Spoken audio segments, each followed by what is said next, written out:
Good evening, everyone. How's everybody doing? Welcome again to the University of Hartford. My name is Milena Erwin, and I am part of the Entrepreneurial Center, one of the organizers of tonight's program, for which I can take a very little part of the credit. But I manage the Women's Business Center under the Entrepreneurial Center, and we are part of the Barney School of Business here at the university. Throughout today, I've been very excited to listen to all the speakers, and I've been very happy to see a lot of friendly faces. Clients, small businesses, entrepreneurs, partners of ours, and thank you to everyone for coming here today. The Entrepreneurial Center is a friendly, welcoming, non-judgmental space for all entrepreneurs and small business owners in Connecticut. We're located 1.5 miles down the road on Asylum Avenue, and congratulations on the announcement for your makerspace. We're very happy to be partnering with you. We provide resources, tools, advice to makers, innovators, entrepreneurs, to the tune of about $1,200 a year to help them develop the skills, business skills and resources they may be lacking to get their idea and their invention and to make what they want out of it, whether it be a business or whether it be something else. So we provide them with training, counseling, and a lot of other resources. We also like to think that within that process, we give them the confidence that they need to take their ideas further. And we also connect them to a lot of the resources they need to succeed. So I mentioned that we have about 1,200 clients that come through our doors every year, and I'm very happy and very privileged to be introducing one of them. Balam Soto, who is the owner of Open Wire Lab, has been a very active member of the Entrepreneurial Center small business family for several years now, and I've been very privileged to work with him on one of his endeavors and happy to help him along the way and to see the growth and the success that Open Wire Lab has achieved in the last few years. Shelly and Balam have managed to raise a third child besides their two beautiful daughters, and their business is up and running. And I was amazed at some of the things that I saw on the website of the business today. Balam is an acclaimed new media artist who's received numerous recognition from here in the U.S., internationally, in his home country of Guatemala.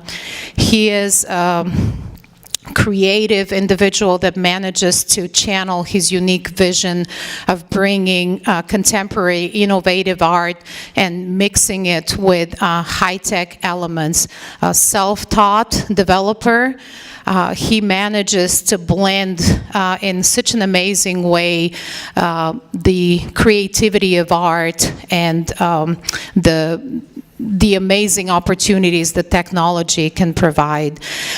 He is a humble, very talented individual, involved in the community, always willing to lend a helping hand, including to a lot of the businesses that come through the doors of the center. Open Wire Lab has grown into a business that provides affordable, accessible, and creative projects to encourage innovators and makers from school-age kids on to make technology more accessible and to encourage and engage excitement.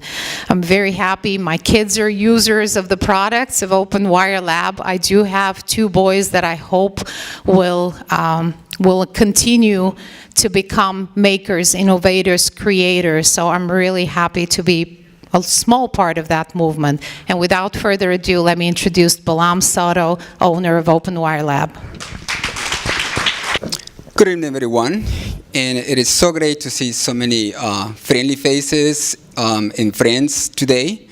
And thank you very much for being here today. It's really an honor to be among all of you and present my ideas and my projects to all of you. Once again, my name is Balam Soto, and I'm a new media artist. And I also identify myself as a maker. And I love to merge technology, low-tech and high-tech technology. And I live and work here in Hartford, Connecticut for almost 20 years now. And I'm the founder of a company called Open Wire Lab. And my company, what it does, it's DIY creative electronics. If you have this badge, I designed it, and this is kind of the products and projects that I sell with my company. And the whole idea is to promote innovation wherever you are. My love to art and technology and making has received recognitions, and it goes from all the way from the World Maker Fair from New York, all the way through the American Arts Incubator, which I just being selected as an artist for the program. So I'm going to be traveling aboard, and I'm going to tell you a little bit more about that. A lot of my work, it's about based on technology, innovation, and making. That's basically what my work embodies. And I work independently in my own original projects, and everything goes from the research of the project to the making here in Hartford, Connecticut. Everything happens in my studio. My work covers a range from interactive murals through physical computing, and also goes from Internet of Things and overall Arduinos. I love those bugs, the Arduinos. If you guys don't know what an Arduino is, you should find out because they are just amazing. They changed my life forever. Before using Arduino, I used to be a painter, and then my family gave me as a Father's Day a present with an Arduino, and that changed my life forever. Trust me, these things are that capable. But I also love to work with my family. I have two daughters, and one of them is here, Harry. And one of the works that I have doing with my daughter, she's a dancer, and we work in a piece called the Body Sound Suit. And it basically, the Body Sound Suit, it's the dancer becomes the musical instrument. So whenever she dances, she's generating the music. And let's see if I'm able to play the video.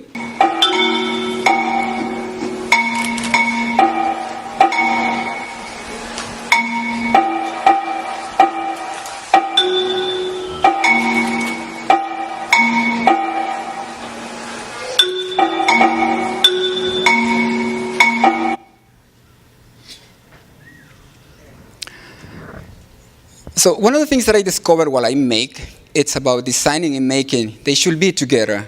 That is something that is very important. And when you make, you have to design, and that implies to understand concepts of interactivity and user designing. So art becomes very important into this mix of making. And I think that when you apply creativity to making, it has an increased value to the creative industry, because it's not just about making a draw or making a painting, but you are thinking about ideas and developing products as well. And part of my practice as an artist is to share my passion and knowledge with individuals and overall promote sweet innovation. I love innovation. That is something that I really do love, and I think I want to live in a space where it's about innovation, change things, and create open ideas. And that's why I do Maker in Residence projects.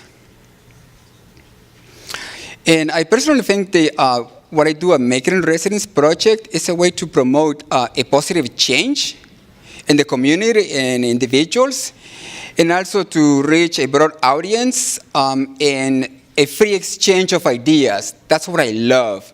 I love the free exchange of ideas. It doesn't matter if it happens here or if it happens online, but it's free. you share your ideas, and that's what I love to do a lot. I love to share my knowledge as well, and several of my projects are open source.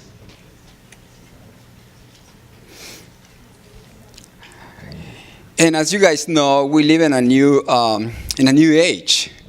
We're basically living in an age where everything is changing, and that's what I love this moment that I'm alive and that I'm living, because everything changes nowadays.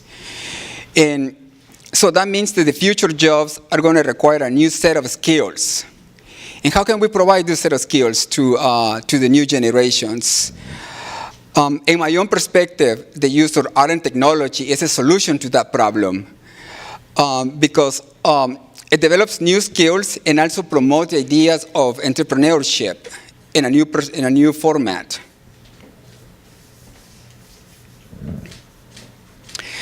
As a maker in residence, I love to promote the creative thinking, think out of the box as it's known, how to use resources. I came from a culture, if I haven't mentioned it, I'm from Guatemala, and I grew up basically making my own stuff. So I have to know how to use resources in a better way, and whatever was available to me, that's what I needed to use, and that's what I have to use. And overall, to be not just to share resources, but to be open and allow invention. And I think this concept, it really attracts a lot of diverse audience and brings new ideas into the table. In this picture, one of them, the person working with the quilt, which I did at the Westport with Bill Derry.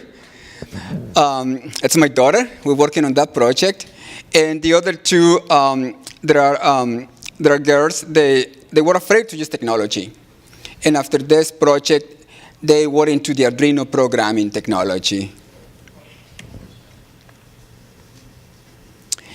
And I also have the opportunity as an artist and a maker to travel. And I think the making, it's becoming a work culture.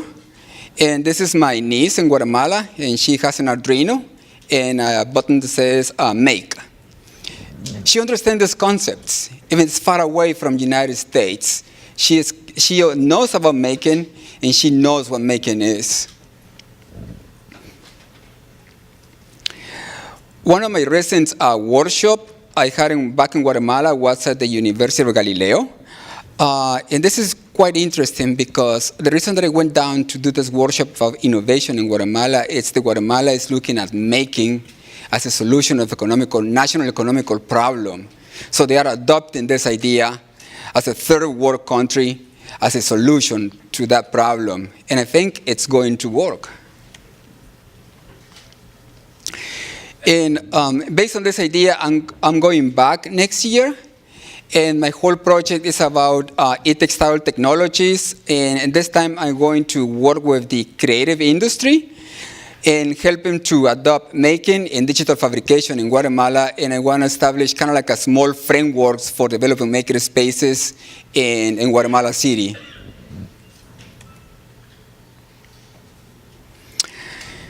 And I love art and technology. And I think making provides a bright future, and I think we should ignite innovation and entrepreneurship with art and technology as well. In this picture, there are my two daughters. They were like 5 years ago, the first time that they learned how to solder, and they are so happy showing their project. And I personally think that making is part of the humankind. We all really love to make. It's part of us, it's inside of us, and it's just a matter of just putting it in practice. It doesn't have to be high tech. It can be just making your own food, or just make ideas. It doesn't matter what it is. We're creative individuals. And that's pretty much what I have to say to you guys. And if you guys like to follow and see more of my work, you can visit my website or follow me on Twitter. Thank you very much for the time.